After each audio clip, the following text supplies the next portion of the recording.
आपका ग्लूकोज यानी blood sugar आपके शरीर के एनर्जी का मेन सोर्स है। ये मिलता है आपको आपके खाने में मौजूद कार्बोहाइड्रेट से। जब भी ब्लड शुगर की बात होती है तो ज़्यादातर लोग डायबिटीज़ के बारे में सोचते हैं, यानी हाई ब्लड शुगर। लेकिन लो ब्लड शुगर भी बहुत खतरनाक हो सकता है।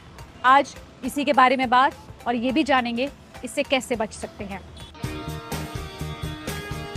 एक छोटी सी मशीन से ये पता लग सकता है कि आपका ब्लड शुगर लेवल कितना है। अब नॉर्मल रेंज की बात करें तो शुगर का नॉर्मल रेंज है ये। अगर आपका ब्लड शुगर लेवल इस रेंज से ज़्यादा है तो वो प्री डायबिटीज़ और डायबिटीज़ की ओर इशारा करता है, जिसे हाइपरग्लाइसीमिया कहते हैं। और अगर इससे लो है तो उसे हाइपोग्लाइसीमिया कहते हैं। हाइपोग्लाइसीमिया के बारे में बात करते हैं तो शुरुआत उसके साइंस और सिम्टम्स से। कपकपी हो सकती है, पसीना आ सकता है, दिल की धड़कनें तेज़ हो सकती है, एंग्जाइटी हो सकती है। अब आपके ब्रेन को फंक्शन करने के लिए शुगर की ज़रूरत होती है और जब उसे ये शुगर नहीं मिलता है तो उसकी वजह से आपको वीकनेस महसूस हो सकती है, सिर दर्द हो सकता है, ब्लड विजन हो सकते हैं, फोकस करने में दिक्कत हो सकती है, कंफ्यूजन हो सकती है, यहाँ तक कि आप बेहोश हो सकते हैं। अगर ट्रीटमेंट समय पर नहीं मिला तो इसकी वजह से मल्टी ऑर्गन फेलियर हो सकता है, आप कोमा में जा सकते हैं, ब्रेन डैमेज तक हो सकता है और कुछ केसेस में तो ये जानलेवा भी हो सकता है। हाइपोग्लाइसीमिया सबसे ज्यादा खतरनाक है, क्योंकि अगर हाइपोग्लाइसीमिया 2-3 मिनट 5 मिनट भी रह गया तो ब्लड ग्लूकोज इतनी कम कर देगा ताकि आदमी बेहोश हो जाए। ब्रेन का फंक्शन कम होने की वजह से बेहोशी आ जाती है और दौरे पड़ने लग जाते हैं, जिसमें जान भी जा सकती है। अब आप पूछोगे आखिर ये होता किसको है?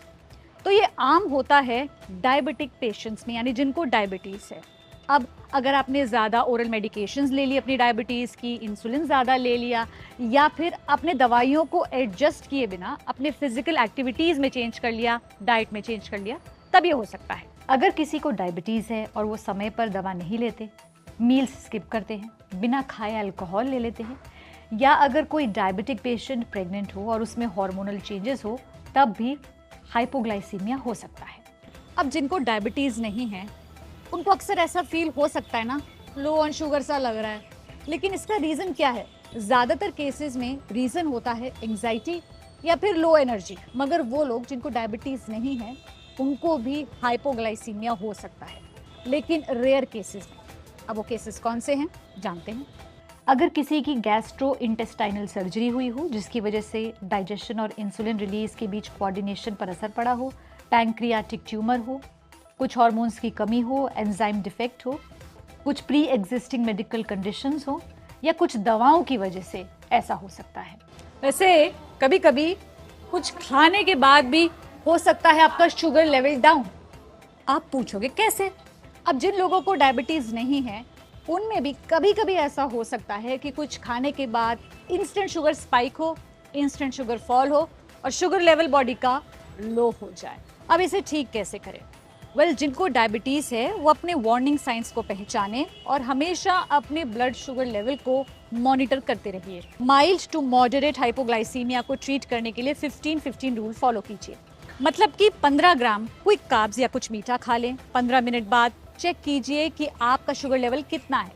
जब तक कि शुगर लेवल नॉर्मल रेंज में नहीं आता है तब तक हर 15 मिनट में इस प्रोसेस को रिपीट कीजिए। सीवियर हाइपोग्लाइसीमिया के केस में तुरंत मेडिकल ट्रीटमेंट की जरूरत होती है और जिनको डायबिटीज है वो डॉक्टर से संपर्क करें।